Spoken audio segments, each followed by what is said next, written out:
All right. Welcome back. I'm afraid I still have to say something, so instead of a discussion, I just continue with my exposition here. Just let them to put some questions, because some attendants have basic questions about expression they couldn't understand. Well, then might as well have the question now, because I don't want to change subjects too. That's why I'm asking. Okay. Whether before you let them to put their questions. Ask for questions, please. Who has a question? Who has a question? When is the lady? Okay then. The question is left. So, no question. The person who had the question is left, or is not here at the moment. All right. I don't know where he is. All right. Well, I will change the subject slightly because I want to explain the title of the whole course, which is the coordination problem in economics. There are several views of what economics is really about, and one view says that economics is really just a theory of choice. Individuals, that's where the word subjective comes in, individuals have to choose, just like the farmer with his 6 sacks of wheat has to choose how he arranges his priorities, etc. And based on his judgment, he makes a decision. So there is a theory of choice, theory of decision. But from our point of view, which is we try to elaborate on Menger's ideas, economics is not a theory of choice, it's a theory of processes which describe social interaction. Individuals call them economizing individuals, as Karl Menger, the term comes from Karl Menger, economizing individual is somebody who makes decisions based on facts of availability of goods and resources, and trying to find an optimal solution to various problems that way. That's what an economizing individual is.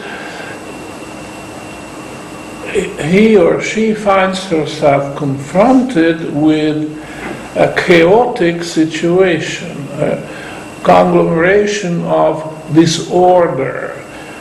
He or she would observe that there is too much of something here, too little of that somewhere else, and then take another good, and it's just the other way around. So that's a disorder, because there is surplus here and shortage there, and vice versa. And such an individual might decide to do something about it, something which will ease the situation, which will reduce this degree of disorder. So we are talking about various degrees of coordination. Higher degree of coordination meaning less disorder, or greater or smaller degree of coordination, which means greater disorder. And the name for a person who is doing something about it is entrepreneur, French word, but the English has adopted that word so we can use it with confidence. The entrepreneur finds his job to reduce the degree of disorder, to work towards a higher degree of coordination. That's the basic problem of economics, how to do it, how the entrepreneur does it, and what tools he has. So that's pretty well a concise way of describing what economics is about, and a very useful way also, because it answers most of the questions one can ask about economics. So economics is a study of coordination, and this movement from disorder to a higher order of coordination, and we just describe it as a process. It's a social process because obviously the entrepreneur is not an isolated person. He or she is part of society, and in making these decisions and doing this work of coordination, reducing disorder, is going to be a process which takes time, and even it's not a foregone conclusion that the entrepreneur will succeed. There are many who fail, and this is quite important because one thing the Marxists forget is that profit in itself is a non-existent idea, because you can talk about profit only if you put it and consider it together with loss. Lucky is the entrepreneur who makes a profit, but this does not guarantee that next time around he can make profit again. So he would have to stand on his tiptoes all the time, because he may have laurels, but he cannot rest on them. He just has to keep on and finding always the next disorder and address it. One other thing about the entrepreneurial activity is that it's all right to solve a problem here, because it's like a cobweb. If you solve a problem here, it may well create another problem somewhere else. So you reduce disorder, increase coordination at this point, at the expense of reducing coordination somewhere else. Even so, it's not just going around in circles, because in the meantime, knowledge, skills, capital keeps increasing. So sure, when you solve a problem, it opens up other problems, and therefore the process of reducing disorder, increasing coordination, is a process which is forward-looking. It's at each stage the general level of welfare is increasing. As I say, social capital is increasing, skills, knowledge, comfort, all these things keep increasing as a result of the entrepreneurial activities, which is quite important. But at the same time, it's not like Marx said, and not like Keynes said, that at one point, like entropy reaches its maximum level, and this is the death of energy, no more improvement is possible. This is definitely not the case, because as we have just said, every time the entrepreneur solves a problem, new problems arise at a higher level, and then the problem of working for greater coordination is never ceasing. It keeps opening up new possibilities, calling for a new test for entrepreneurial skills. We never reach the stage that capitalism has reached its outer limits. No more improvements are possible, because there is no end to this process. So here's the question: how do entrepreneurs diagnose disorder? And having done so, how do they bring about coordination at a higher level? How do they generate and disseminate information through the price system or other systems of economic indicators? Let me just mention a few others, such as, in addition to prices, wages, rents,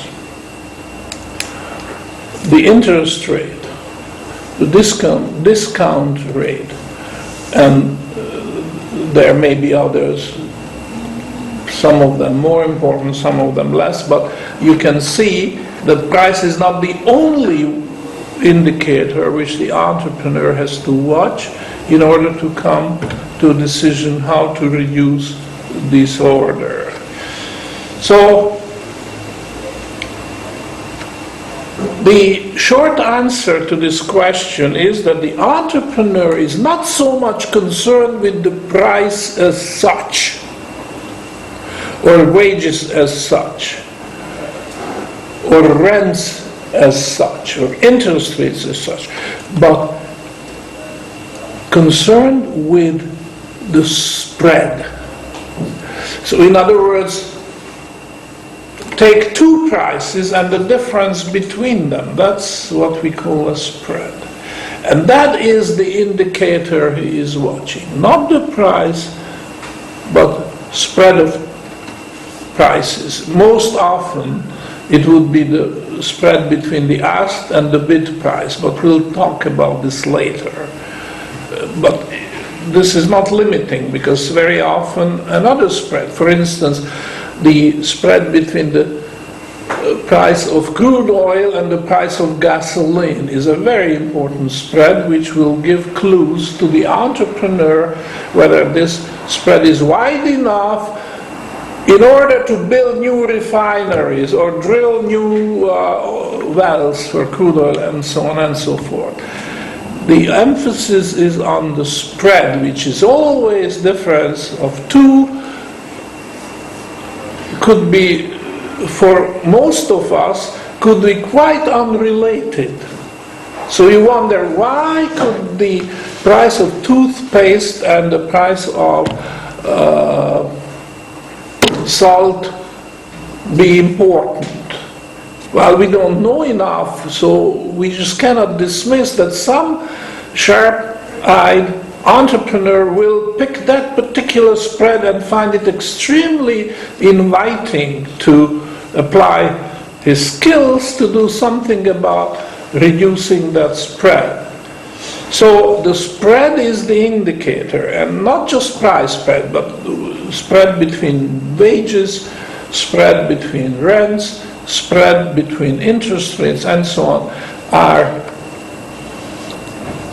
giving the clues to the entrepreneur how to interfere with the existing system of things, how to reduce disorder, how to increase coordination. Now, this other question, how do entrepreneurs generate and disseminate information through the price system or other systems of economic indicators? Well, the thing is this, that if you take what I call the landscape of spreads, just imagine all possible spreads. Most of them will look quite irrelevant to us, uninteresting. Why would? But that's not the attitude of the entrepreneur who looks at the whole landscape as it is, and he will interfere if he sees an unusually large or unusually small spread, and do the job of the entrepreneur to reduce that or change it in a way which will promote coordination. At this stage it sounds too general. We have to get more specific, and we will later. But just to introduce the subject, I'm just putting it to you that this landscape of spreads is the firmament, like the starry sky, where the entrepreneur sees constellations. And from these constellations, he can make conclusions that you can do something about that. This constellation is not quite right. It could be improved. And his motivation is personal. He wants to make profit. And another thing which we have to keep in mind is that profit is usually in economics is a poorly defined term, but we have a very sharp definition here because we talk about pure entrepreneurial profits. Now, usually when you say profit, it includes compensation for service, such as general manager. He has to be compensated for the trouble of being at the job from 9 to 5 and do the job of the manager. Now, his compensation as a manager, his wages in other words, cannot be intermingled with the profits. We are talking about pure entrepreneurial profit, which has nothing to do with the wages of the manager. Or if he also owns shares in the firm and then gets a return, or he owns bonds of that firm and he is collecting interest, that should not be considered as profit. It should be considered under a different heading. So whatever is left after all these charges are paid by the firm, namely wages, compensation for other services, interest, dividends, there is a surplus left, then there is pure entrepreneurial profit, which should accrue to the entrepreneur as a reward for his being wide-eyed, seeing these disorders, identifying them, diagnosing them, making up plans how to rectify the situation, and eventually succeeding. And one has to remember that these pure entrepreneurial profits are very volatile. They can disappear momentarily because of the competition. He is not the only one who is watching that particular disorder and trying to address this particular problem, but there are others, and the competition of these entrepreneurs may make these entrepreneurial profits disappear very quickly, and if that particular entrepreneur is not quick enough, he may end up with a loss. And this is what Marx failed to consider, that profit and the loss come hand in hand, and you have to be not just lucky but also very, very good at this trade to be ahead of the herd and get there first and come away with the price, which is the pure entrepreneurial profit. So considering all these, the indicator is not the price but the spread, and the spread will react to entrepreneurial interference, get wider or smaller. There are cases, we'll talk about that when we get there, that in most of the cases I would say a wide spread gives you a good measure of the disorder which exists in the world at large, and the entrepreneurial activity will reduce that spread. But there are examples, we'll point out when we get there, when actually a rather small spread gives you the sign of a disorder, and then the entrepreneur tries to make that particular spread wider. And if he succeeds, this happens in good time, so he can reap the pure entrepreneurial profit. So I still want to give a little time for questions. I just want to wind it up. This is a theme which we'll come back to. There's something on this in this write-up which you can read tonight or whenever you get at it, which describes the contrast between Menger's approach and what I call neoclassical approach to economics.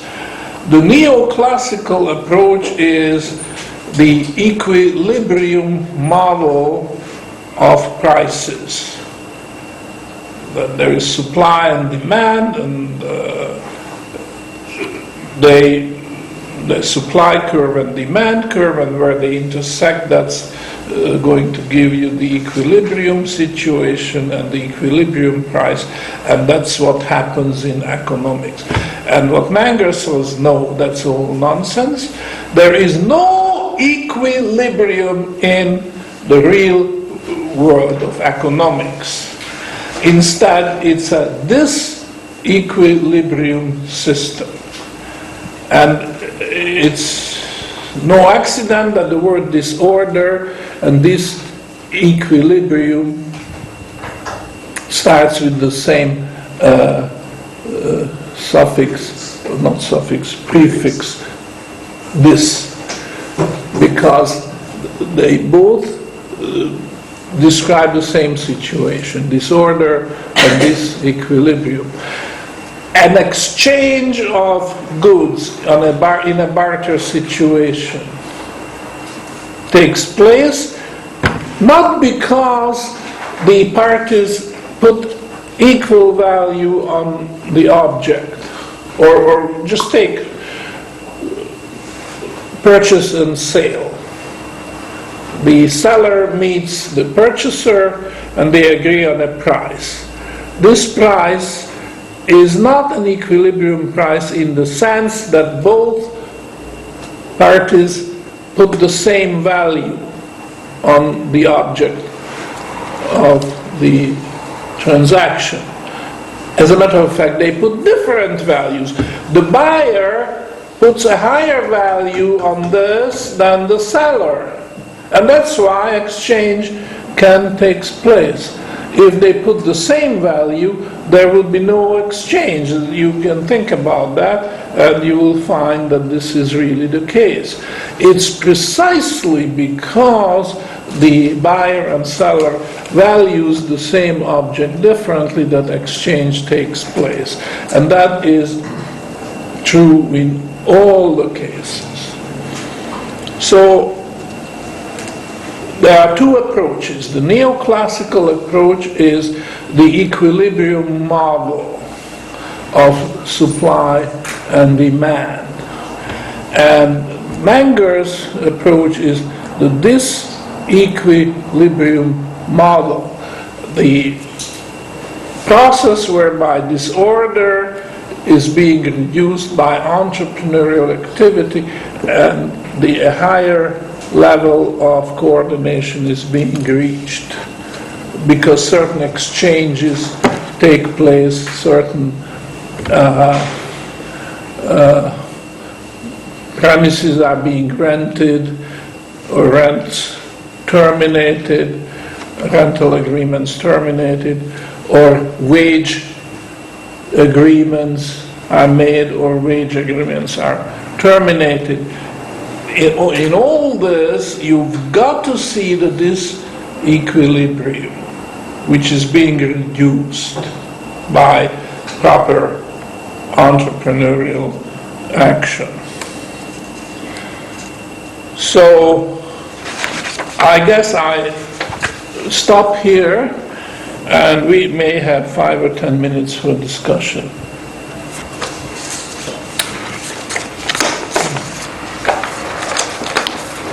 Time for your questions. One question perhaps. You broke it down on a level of kind of arbitrage between spreads, at least from a trading point of view, perhaps. These are the precise terms I'm going to introduce: arbitrage and spread. And look up most textbooks on economics, and yes, even including Austrian, such as Mises. I particularly checked these two words, arbitrage and spread, in Mises's Human Action, which is a marvelous work, and so on. But you don't find, at least on the index. Actually, I did a little further research. I ignored the index because the index was not compiled by Mises himself. He just got a graduate student to do that. I mean, sure, a great man is not going to lower himself to a very pedestrian job of compiling indices. So it could be that this graduate student, whoever he was not careful enough and he missed the word, or he didn't think it was important. I did that job when I was a graduate and compiled indexes for an author who was way above me, and I know you had to judge. It's not a trivial job to compile index. You've got to make important decisions. Should I include this or shouldn't I? And if the word appears several different places, should I include every one of those places with cross-references and so on? So that's not a trivial question. Yeah, my question was actually going to come to, because how does the concept of innovation fit into this? Because, I mean, I think if you're not into trading directly, many entrepreneurs come up with innovations, then they perhaps have such an arbitrage opportunity, but I don't want to go into arbitrage and spread I have mentioned, but I will come to that in future lectures. But let me just finish my story. So I did a little bit of checking of my own in Human Action, and I did find one place where Mises does mention arbitrage, which the compiler of the index missed. But then I read the section where this word occurred, and I came to the conclusion that whoever compiled the index was right, because Mises did not want to elaborate on this. He just mentioned, for some reason, it was convenient to use that word without explaining or emphasizing the importance of that. So, I can confidently say that human action does not follow the Menger program of consistently following the disequilibrium model of economics. In fact, Mises goes out and talks about this equilibrium model. He calls it the evenly rotating economy, which is still better than the neoclassical idea of a scale, supply and demand, and looking for an equilibrium. But it's still far from Menger's original idea. And the spread is also. So I am suggesting it to you that in our approach here, we make no compromise. We just follow Menger, and spread is the word. It's not the price system which guides the entrepreneur. Forget it. It's not true. It's the spread. It's the firmament or the landscape of all the possible spreads, which is the hunting ground for the entrepreneur. So we keep coming back to this as we go. Yes? Can I just say, I mean, when you say innovation, that can mean that, you know, spreads which people had no idea that they could relate to one another, they can.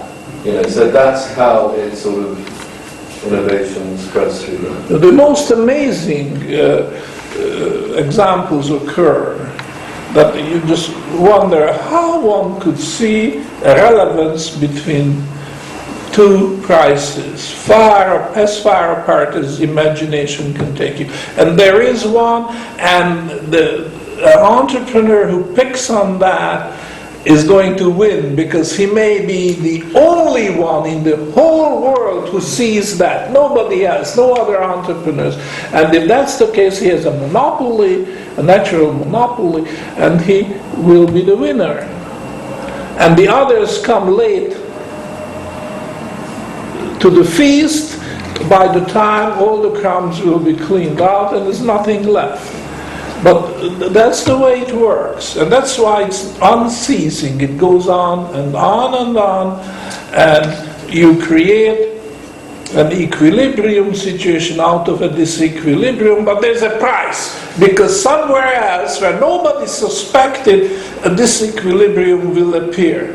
Very attractive, and a sharp-eyed entrepreneur will pick on that and make a good profit until the latecomers arrive and they find nothing.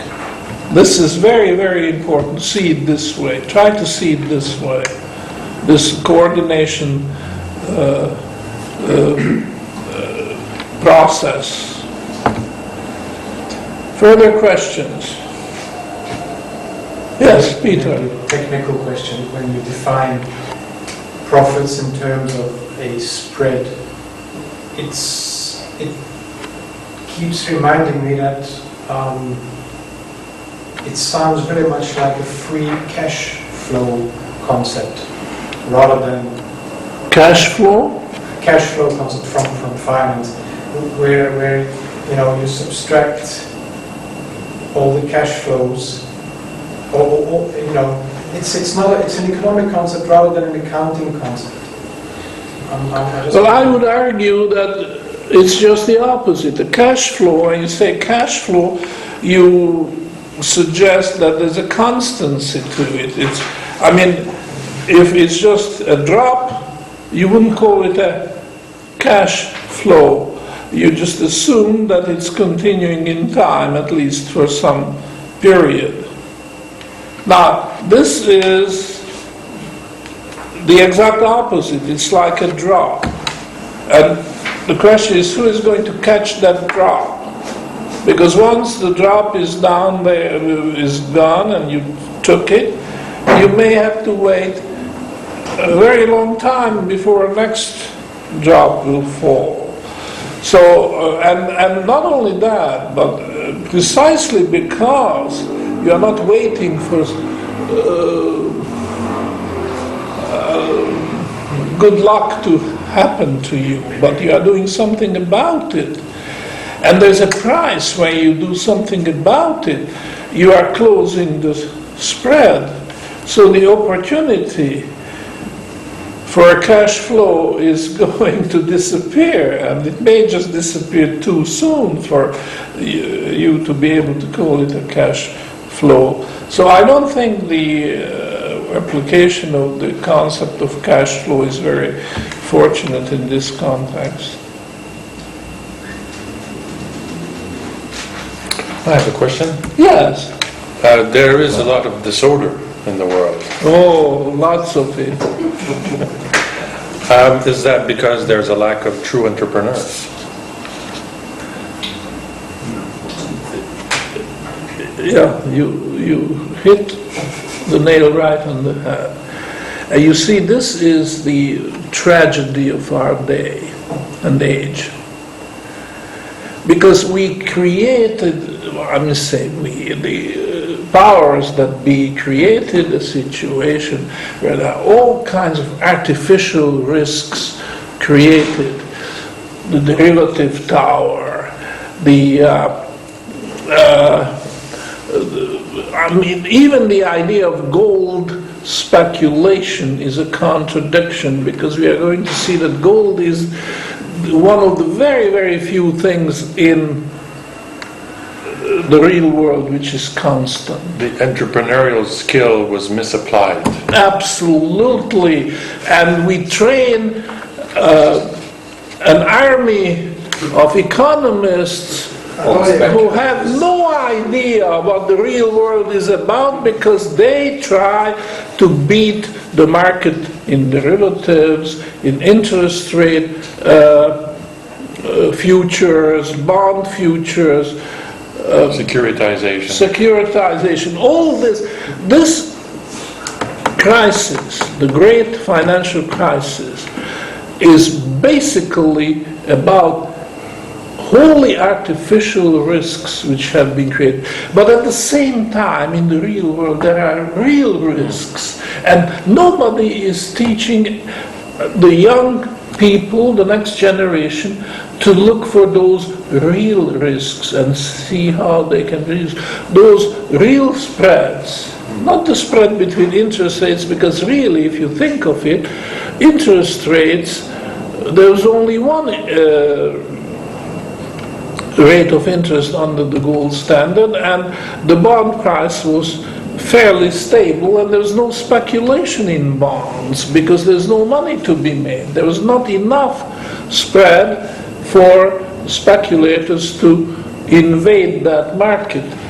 They could speculate in agricultural futures because that was a real challenge, where you have to consider not just the weather, but also the possibility of an earthquake or a drought or something which will influence the crop. So if you reap a big profit, you well deserved it, because there was a real risk, a real challenge out there, and you found the solution for it. But speculating in interest rates, which is speculating on the gold price, on the face of it is waste of talent. Yes, and you are addressing an artificial risk, which is, I'm not criticizing these people, because they are matching their own wit against the wit of the central bankers, or the guys who rig the gold market and try to control the gold price and so on.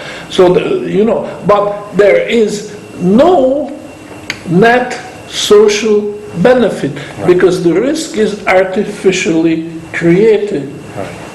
Whereas there are still lots and lots of risks which are naturally given, and they should be, and we should train the young people to find those and work on the coordination problem of the real challenge, the real risks, and the reduction of them. So thank you for your remark, because I think this is very important. It's a great way of criticizing our present situation of this tremendous amount of artificial risks which governments, central banks, unions, trade unions, and in some cases even businessmen create in the world, but they are purely artificial and therefore no net benefit accrues to society. I'm really grateful to you for that risk, and Rudy, please take note, because we are going to produce a book. We should include that point. No, I intend to take these videos and play them back and good. at the same time, Good. because there's too much to remember. Too much. But that's very important. Absolutely. Any other question? Well, then call it a day. Thank you, and meet again tomorrow morning at 9:30 right here. Okay? You're on your own for breakfast, you know, but there will be coffee tomorrow after the first lecture, 1-hour lecture. So at 10:30, the coffee will be waiting for us. Thank you, Professor.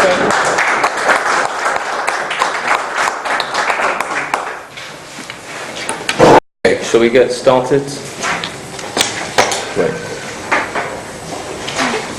This one, and in the afternoon it's me, and tomorrow it's Me. it's you. Yeah. So today, Professor's going to be continuing the lecture series. More on goal-specific stuff today. I shall be doing, with the Professor as well, the lectures tomorrow on the formation of the bid and the offer price. And Peter, I think, is doing the closing of the spread the day after. The day after. Yeah. Okay, so let's begin. Good morning, ladies and gentlemen. Welcome to our second lecture. I'm going to continue the discussion we started yesterday. The cornerstone of the edifice of Karl Menger on economics is the concept of marginal utility. And this is a dynamic concept. I don't know how well it came through yesterday, but this is what makes Austrian economics so distinct and so superior to anything else, that it can handle dynamics, whereas the classical and neoclassical economics is able to handle only the static constructions in economics. So that's a great advantage, a great advancement over the state of knowledge when Menger introduced the concept of marginal utility. You see this dynamics when we talked about the rate of decline. The marginal utility is declining, period. That's the axiom. But the rate at which it does decline is different from commodity to commodity to commodity.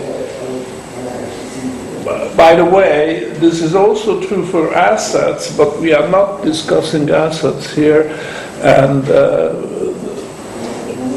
the analysis for assets would be very similar, but there are differences, so let's not mix the two. We are talking about commodities, which means goods, useful goods, which are not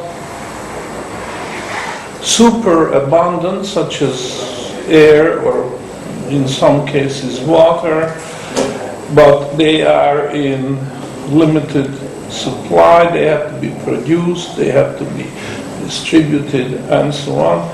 And they all have declining marginal utility, and marginal utility is the decisive thing which determines value. It's the last unit of a supply of identical portions of a commodity which determines the price and value. But now what we are going to talk about is the rate of decline. So for different commodities, the rate at which marginal utility declines will be different. And I had these graphs on the board yesterday showing that there is a limiting case when the rate of decline is the smallest. In other words, we rank all commodities according to the rate of decline in their marginal utility, and the interesting thing to look for is the smallest rate of decline. And I explained that the smallest rate is in fact so small, or could be so small, that it's practically negligible. So one might be tempted to say that the rate of decline is zero. It's constant marginal utility. Even if you get a lot of it, you don't notice any sinking in the value, whereas most goods undergo a very substantial sinking in value as the supply increases. Even commodities which are very necessary for survival, food, water, etc. And it should be clear why it's so critical to find that smallest rate of decline, because that commodity is destined to become money.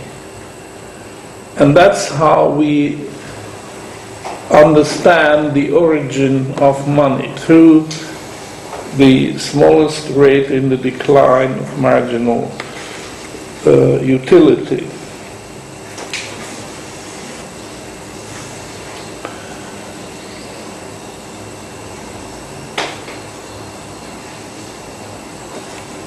And I pointed out that this commodity has been gold for thousands of years, and as a result, the above ground supply of gold is very, very large,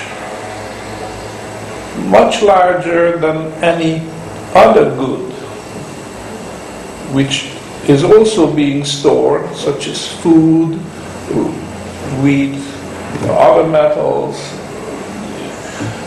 But the supply is always limited because people will not store more of it than is absolutely necessary for the next period for consumption purposes, because if they did, then they would experience a collapse in values. So as a result, just to give you a rough number, the supply of gold, the above ground supply of gold, which is available, it could be 50 years of production at the present rate of producing gold, mining gold. So we have enough gold to take care of all the needs, consumption needs, for at least 50 years. Some people estimate it even higher, 60, 70 years. Compare it with copper, for example, which is another metal, important metal, industrial and so on. If you ask the question, how much copper exists in warehouses, which is destined for consumption during the next period of time, then the answer is it's only a few months. So whereas the ratio of supply to flows in the case of gold could be a large multiple, such as 50. In the case of copper, the same ratio, supply divided by flow, annual production, is a small fraction. It could be 1/3 or less. That's a huge difference, and many people don't really appreciate this or even think or even aware of that fact, that they say, oh, gold is valuable because it's scarce. Well, actually, just the opposite. Well, scarce and abundance is a relative term. You have to say scarce or abundant relative to what? Well, here we have that measure relative to use over a period of time. So it's just the opposite. Gold is far more abundant than people realize. And in fact, the abundance, rather than suppressing its value, will enhance its value, because the logic behind it is that gold has that superb marginal utility, beating all other goods, making people very confident that if gold has retained its value over thousands of years, then it will retain its value during my lifetime.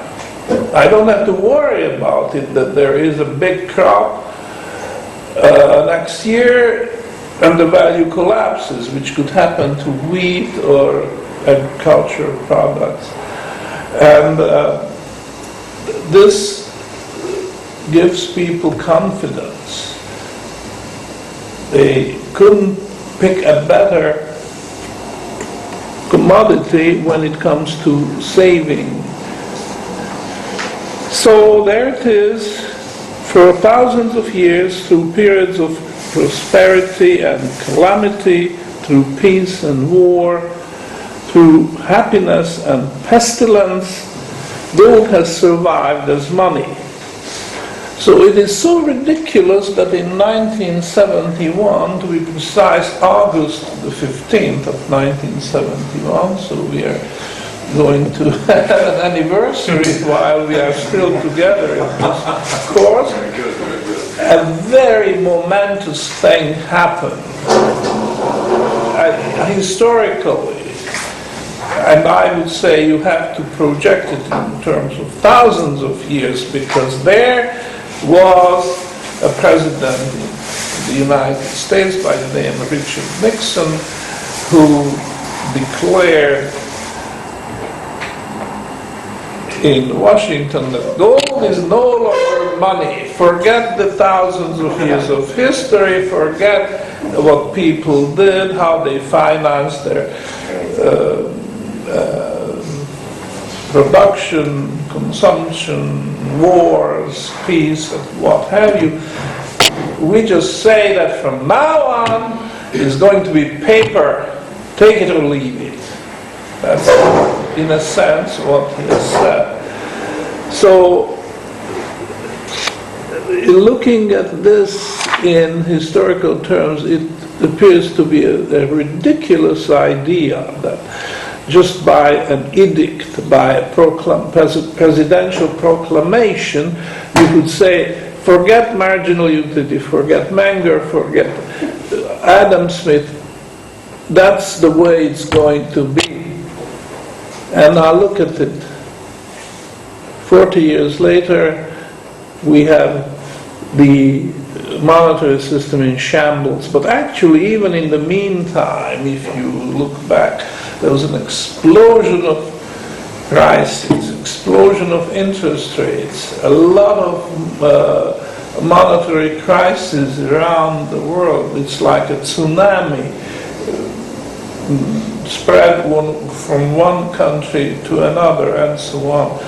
And people were giving all kinds of explanation except for the real one, which is that you can't just do this to declare that, okay, from now on, it's dollars. No, forget about gold. You won't get gold. And now we are suffering for it, because this is a crisis of the first magnitude what we have in the world today. And they are still not talking about gold, that it's a gold crisis, a debt crisis, but debt and gold are very closely related. For the following reason, I'm making a little bit of detour here, but I think this is important to keep in mind. The relationship between gold and debt is as follows. Gold is the ultimate, and I emphasize the word ultimate, extinguisher of debt.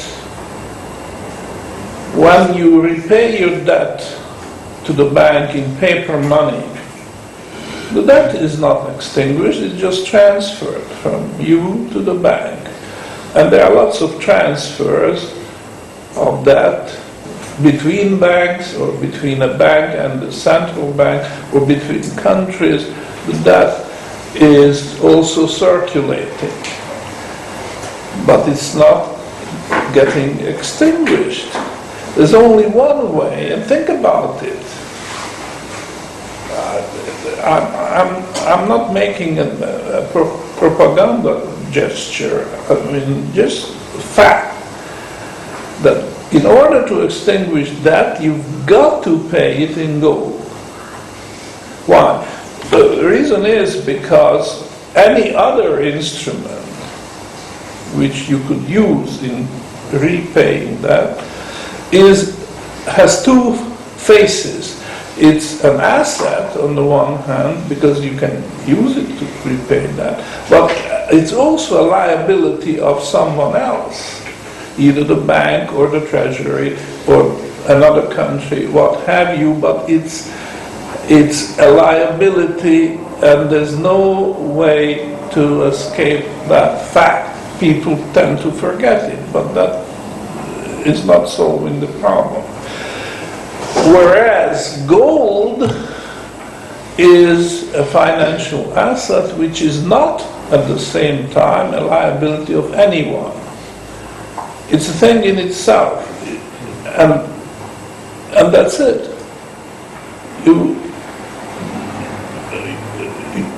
You have no alternative for gold when you want to extinguish that. So because President Nixon said, forget gold, we remove it from the monetary system, we demonetize it, we forbid central banks to buy or sell gold, we order the IMF to ignore it, to revamp its bookkeeping, which up to that point was in terms of gold units. They chucked it and they said, okay, it's paper from now on. It's an empty gesture. And it has a very bad consequence, which we are suffering for right now.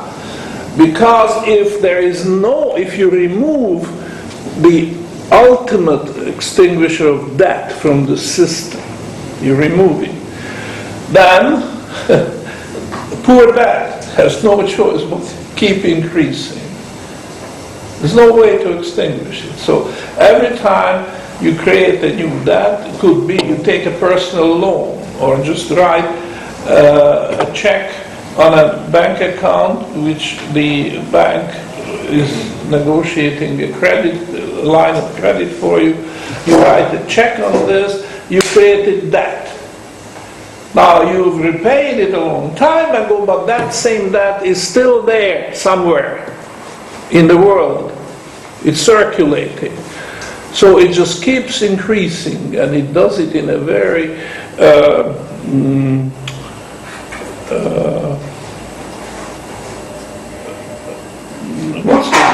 what's the word? in a way which is not easy to recognize, or you can't even see. Insidious. Insidious way that is increasing. Nobody sees it, but it does. Why? Because there's no ultimate extinguisher. Just think of it. This is, how could it be that with all the technological advantages and inventions and improvements and so on, we have all these advisors to the President of the United States, to the banks, to financial institutions, pension funds, what have you, insurance companies. There's not that much wisdom to realize that it's not just a matter of saying that we have demonetized gold, period. We are the United States of America. Our dollar is the ultimate means of payment. So Africa said, well, all right, you have the guns, you can force people to accept your paper money spent. But will that extinguish debt? Will that be able to act as an ultimate extinguisher of debt? The answer is no.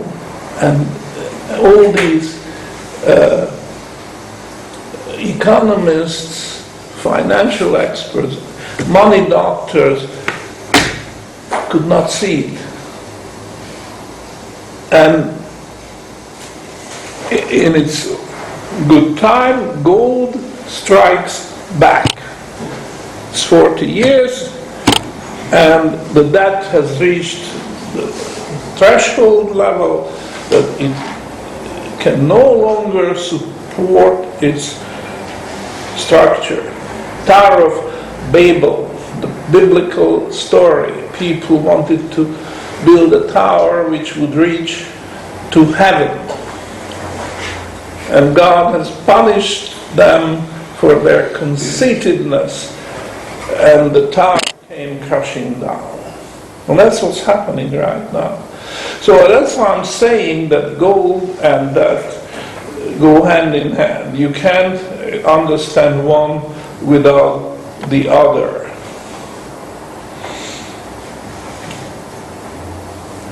So what we are going to do today is to put this idea of the evolution of gold as money into a different light, give it a different perspective, and that's almost exactly a repetition of what Menger did in his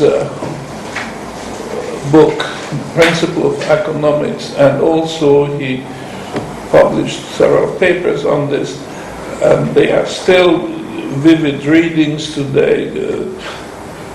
What I'm doing is just condensing this idea and explain the evolution of money. And this is in terms of what we call today direct exchange of goods and indirect exchange of goods.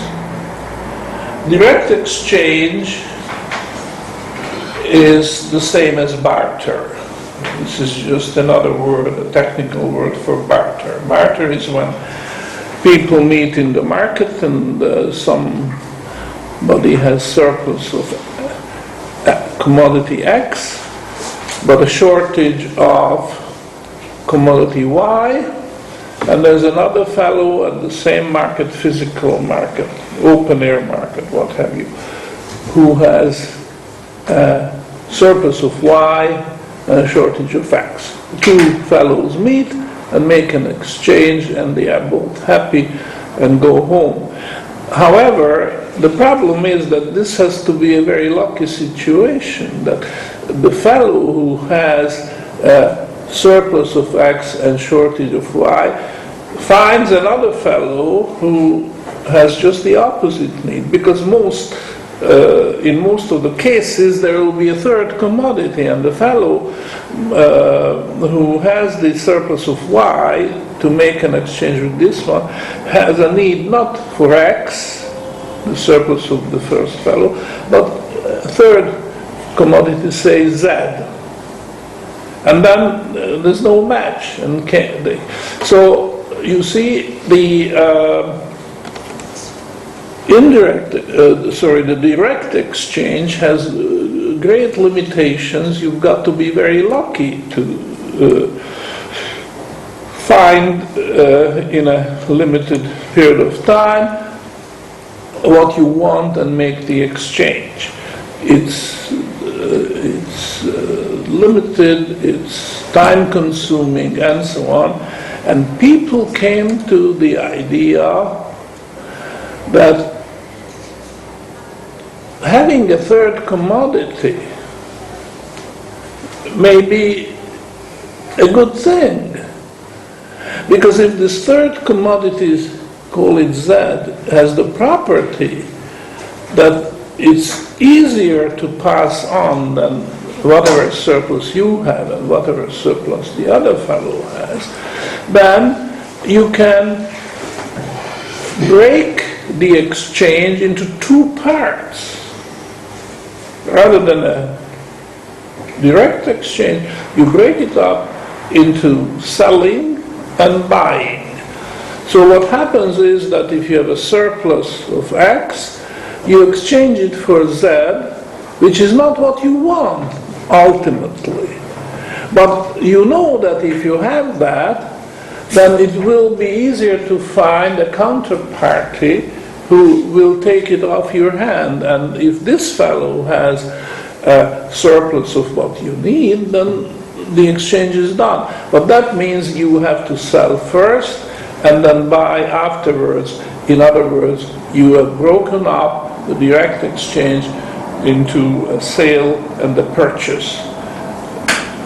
And this assumes that society or the market or people who are trading have succeeded in hitting on a commodity which is using the key word. This is the first time I'm using it, but it's a very absolutely key word introduced by Menger. Marketability. So this commodity Z comes into play because it's more marketable than any other good which is being traded in the market at the same time.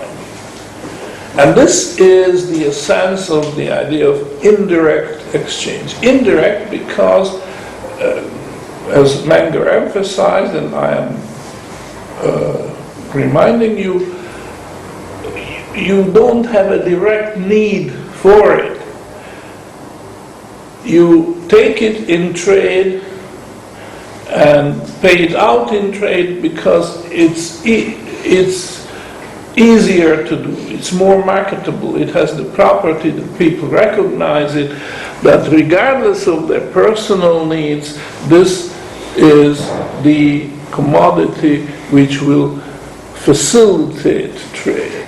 You might even say oiling or lubricating the trade. Without it, it's very clumsy, it's lots of friction, lots of resistance, but once the idea is recognized that the marketability of one good has evolved to the point that every trader realizes this advantage, then a great expansion of the exchange of goods and even exchange between goods and services, etc., can take place for the good of everybody. Society benefits, individuals as well as society at large.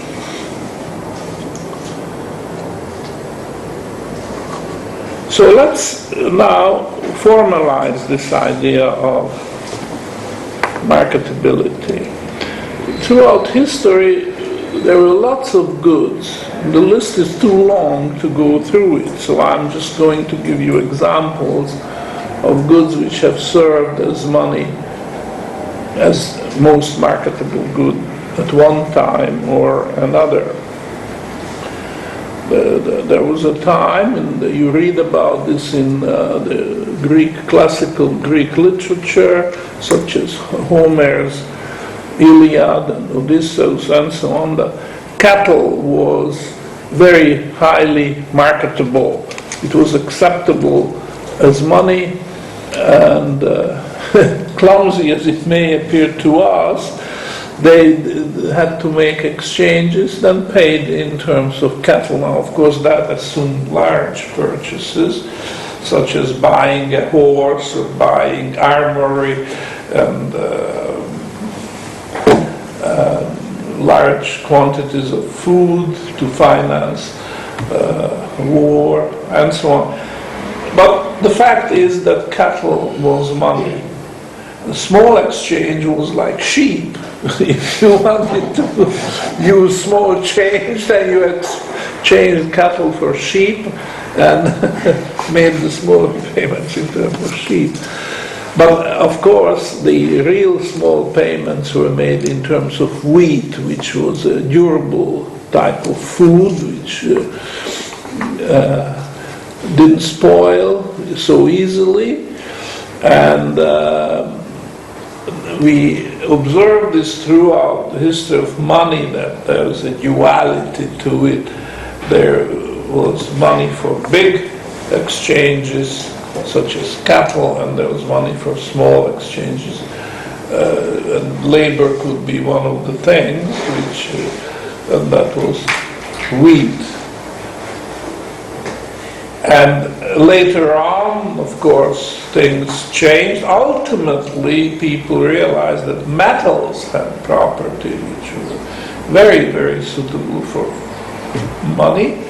And even there was two commodities, gold and silver. So this duality of money goes through the history.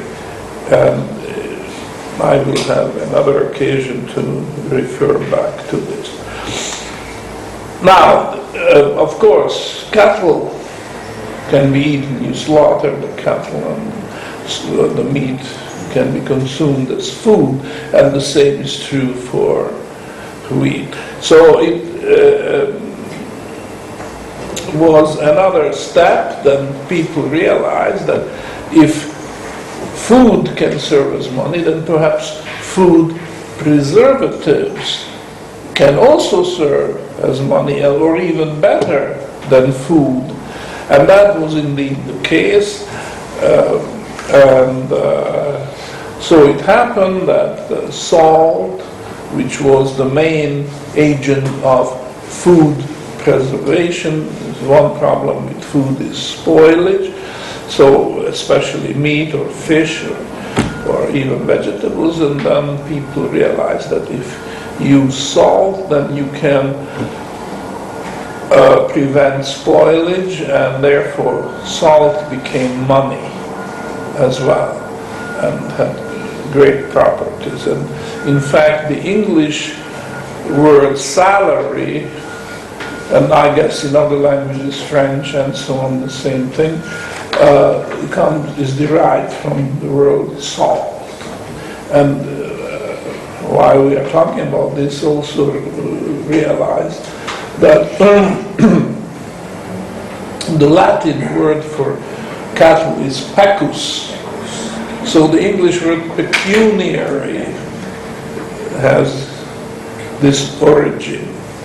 It refers to something which is money, but also has reference to cattle, pecuniary. If anybody remembers the word we are looking for after the lecture, during the question period, you may ask.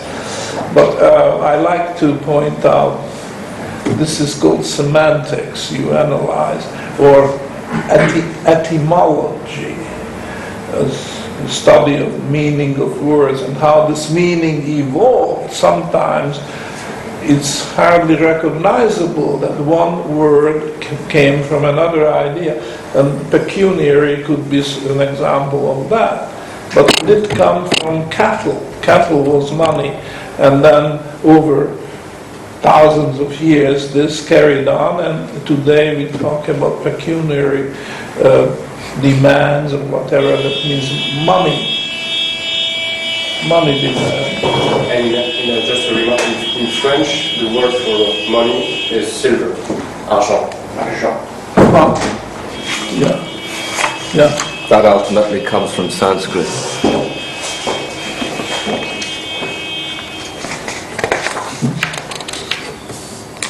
Now, this is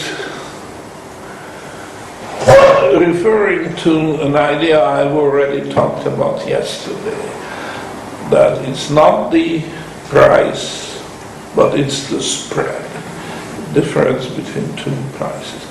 When you want to define marketability, which is a property of goods, could be different for different commodities, then the key to determining that quality is the spread.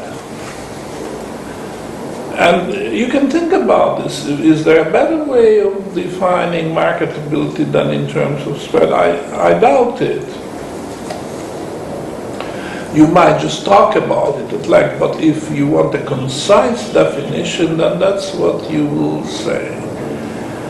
Take the difference between the ask price and the bid price. The ask price is what the supplier is asking you to pay, and the bid price is what you are willing to pay, and it's always the ask price which is higher. This is something we'll talk about tomorrow in more details, but this is a common experience, not so much in the supermarket or in other small scale markets, but if you take the stock exchange or commodity exchange or money markets and so on, you will always see two prices. Menger was the one who pointed out for the first time that forget about this equilibrium analysis, which is talking about a monolithic price. The market is forming a monolithic price. That's not what the market does. The market forms two prices. The ask price, which is higher, and the bid price, which is lower. And the formation of these two prices are different. Different forces apply. And the sources of these forces are different. And you just have to treat them differently. So this was another fundamental idea of Menger's, and out of this idea evolved the concept of marketability, because then the spread, the difference between these two prices, became an object of study. And Menger himself did study this and came and made a few observations. And in fact, he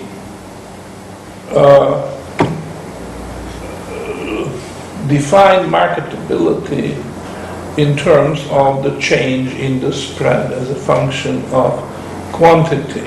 This is very similar to what we did yesterday with marginal utility, but it's a refinement of the idea, because a marginal utility is a proxy for value. You had to introduce marginal utility because you wanted to define value. And you cannot define value in terms of prices, because there are no prices unless there is money in terms of which you measure prices. So there is this idea of putting the cart before the horse.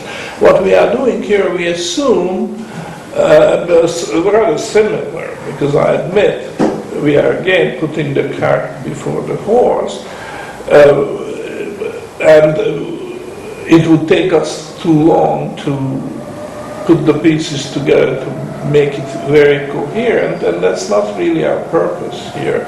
We want a bird's eye view of economics rather than the nitty-gritty, how the various bricks fit and so on. So again, we want to define marketability because we want to define money.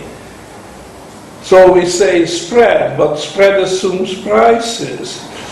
So, you know, I'm not going into all the details, I'm just saying that let's assume for the moment that there is something like an ask price and a bid price, and there is a spread between them, and the question is that if bigger and bigger supplies arrive at the market, what effect will it have on the spread? And you are interested in finding the commodity for which the spread will be fairly constant, because that is a quality which money has, money should have. So you will say that a commodity is more marketable than another if the spread, difference between ask and bid price,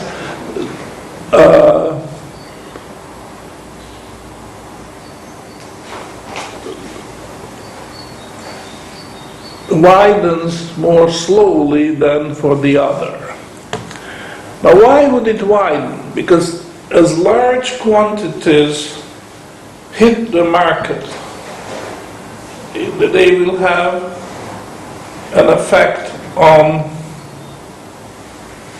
the spread. So suppose that somebody is supplying a commodity on the market and he gets a very, very large order, an unusually large order. While he would not be a good trader, he would say, sorry, I can't fill that order because it's too big, it's not in my bracket. He would not be a good businessman if he did that.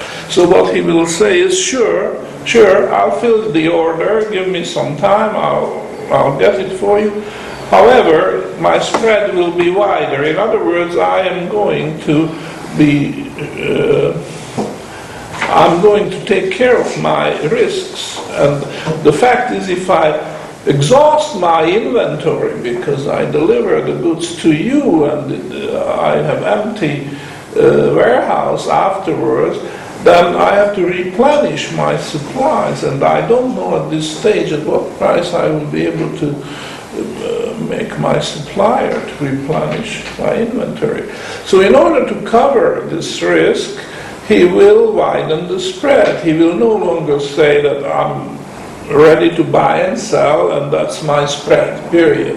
But he will say, okay, at a wider spread, and he will calculate what that wider spread should be, I'm going to continue doing business even though people give me very large orders.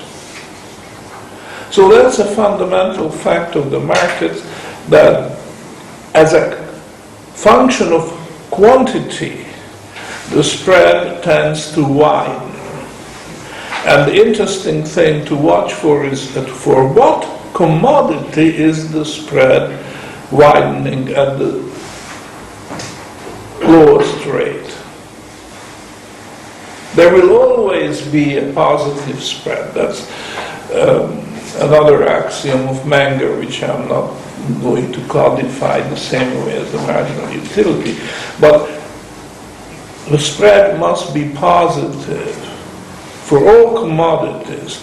If you say you have a counterexample, I bet you anything that your counterexample will come from the asset markets, not from the commodity. But when you keep talking about commodities, you will find that no exception. All commodities command a positive spread.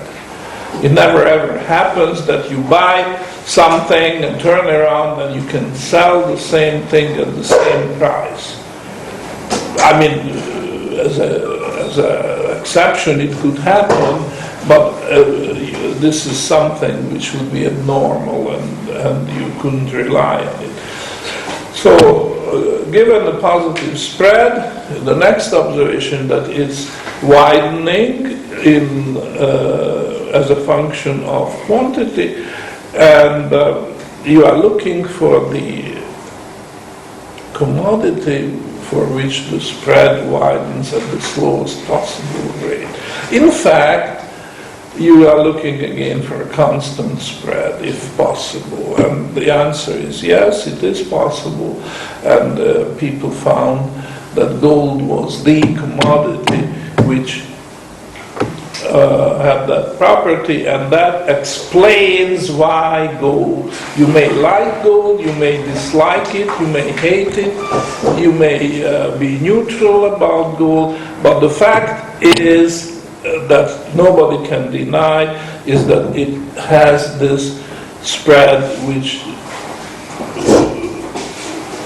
is, for all practical purposes, constant as a function of quantity.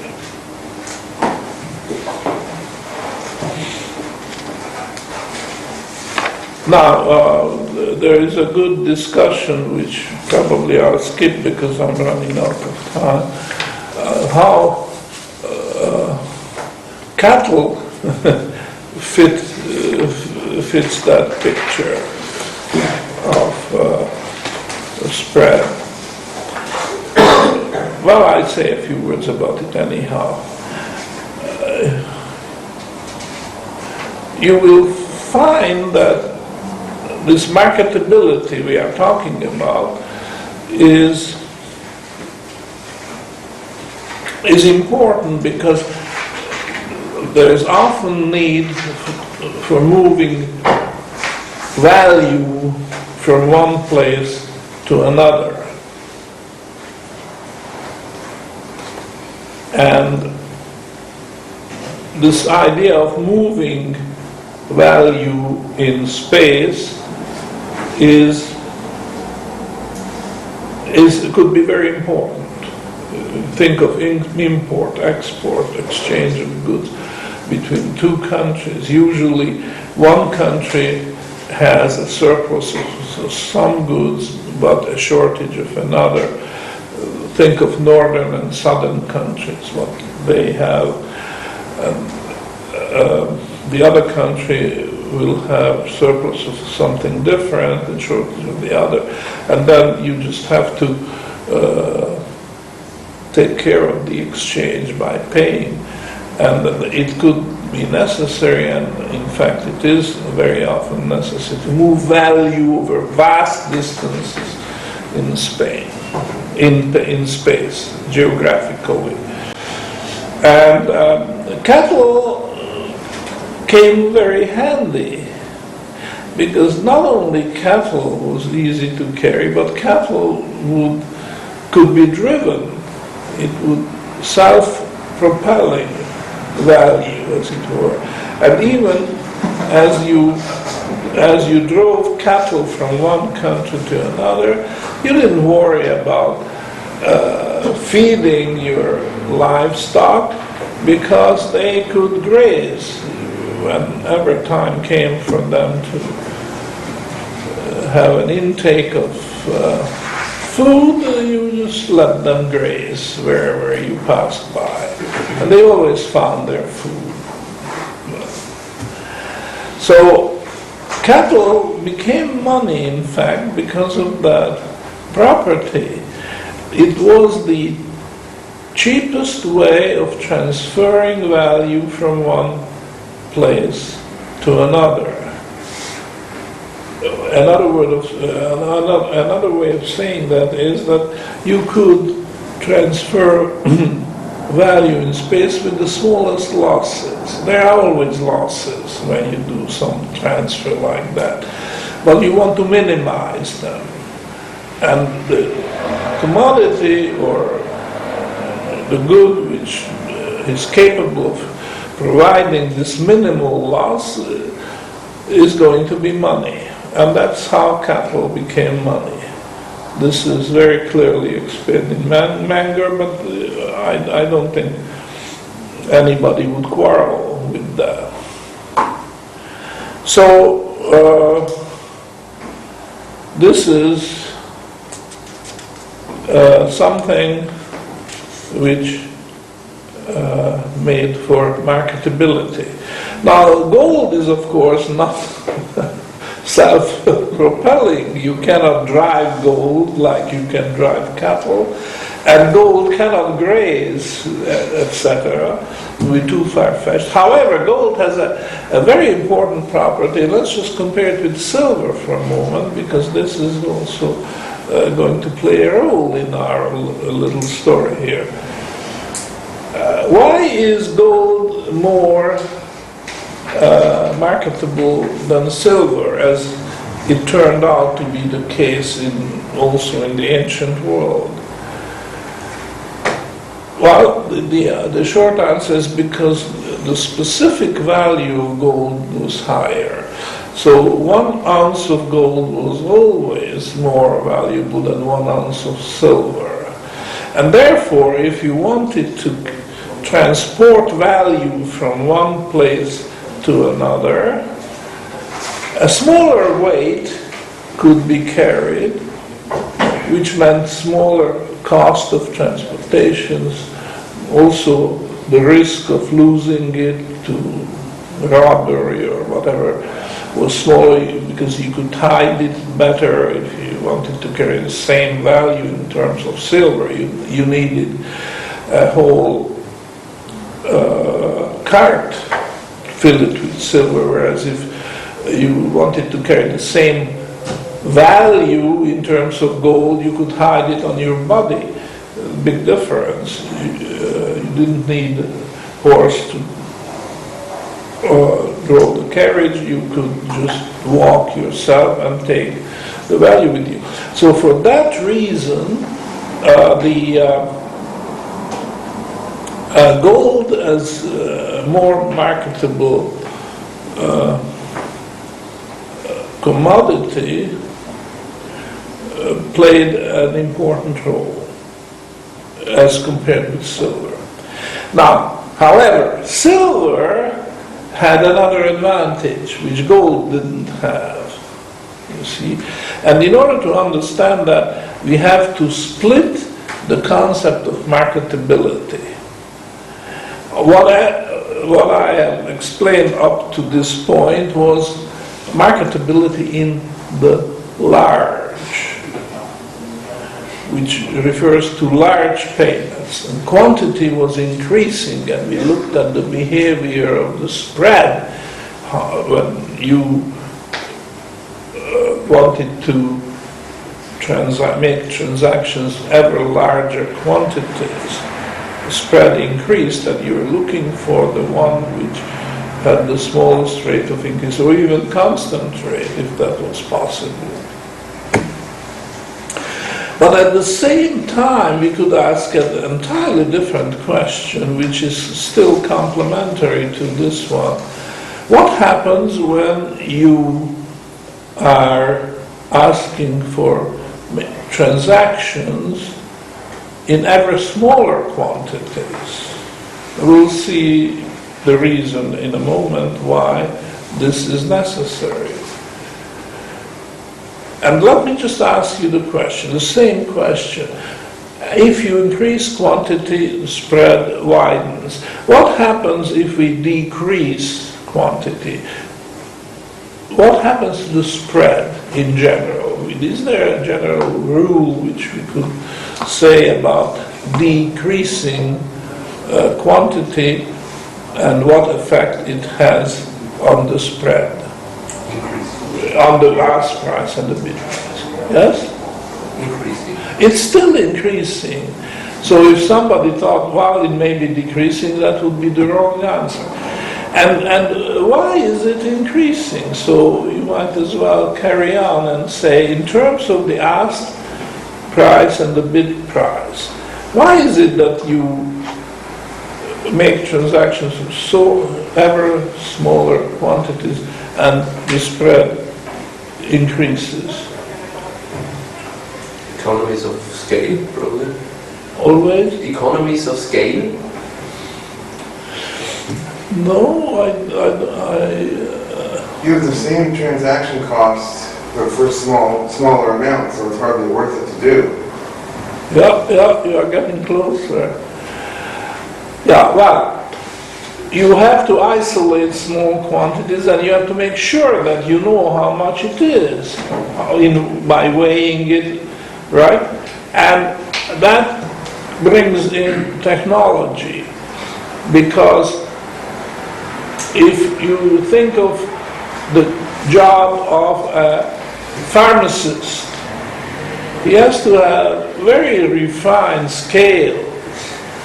The same scale used in the market for selling potato will not do in the pharmacy. You need much more refined. So in other words, there's a cost, a transaction cost. First of all, isolating the small quantities, and secondly, to make sure how much it is, to be able to measure it. Packaging them by unit, packaging them in small units. Well, that's right. To parcel out the commodity.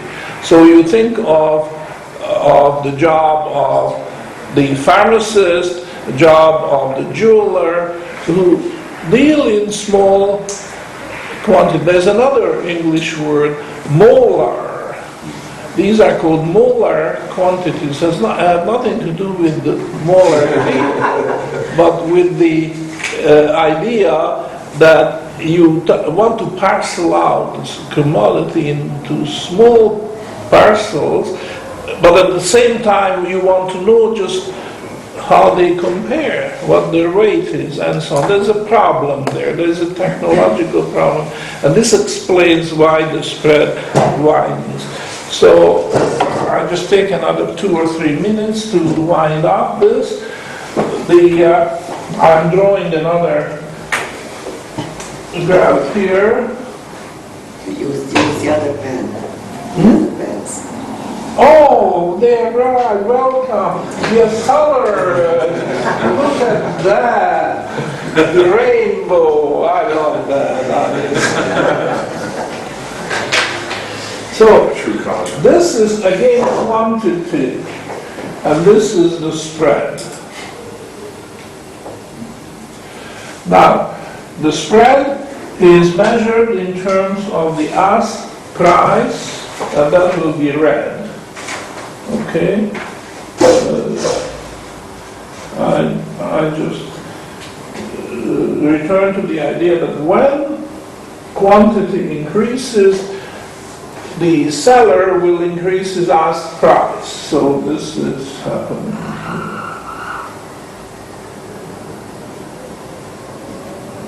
And when you bid for smaller and smaller quantity, again, you increase his ask price. Now, the bid price, which is always below that, they will never cross.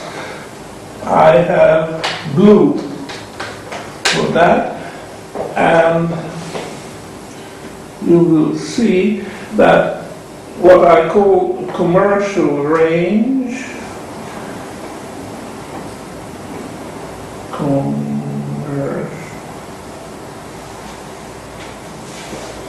this you think of open air market and the quantities which people buy of fruit or vegetables, what have you. Say from 1 kilogram to a few dozen kilograms. It's a commercial range. The two are pretty close to one another. Still not zero, but, and then you might just think that for larger and larger quantities, the bid price will fall off because of declining marginal utility. And the same thing happens here. So you see the spread, and I still have another color here, it's green. That's the spread. Okay? So you see how the spread varies. It's pretty constant in the commercial range, and then it starts increasing. And the same for smaller and smaller. And now, going back to the idea of marketability, there are two marketabilities for the price of one. One is the marketability in the large.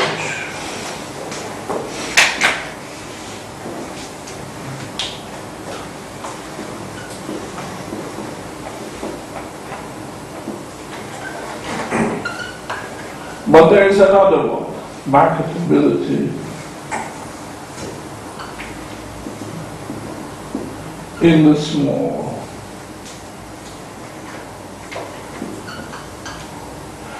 And they are both defined in terms of the spread, the green thing.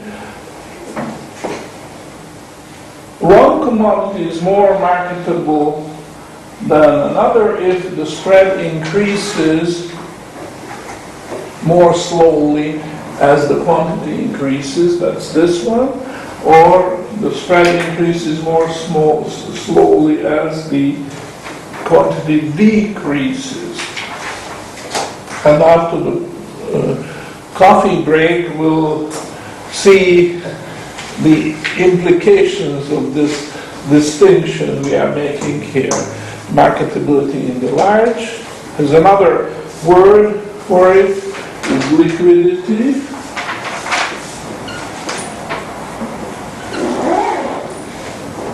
Now, my little contest doesn't apply to those who have heard this before, because I see many faces who have, the people who have heard this before. Those who have not, can they suggest a word for marketability, another word for marketability in the small? Divisibility? Divisibility is close enough, but that's not the word I'm looking for. So now I open it to everybody. Do you remember how we call this property? Another word for marketability. Portability. That's the one. Portability. And after the break,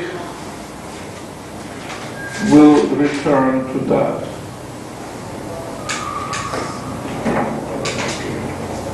Thank you very much. We return in half an hour. Yeah.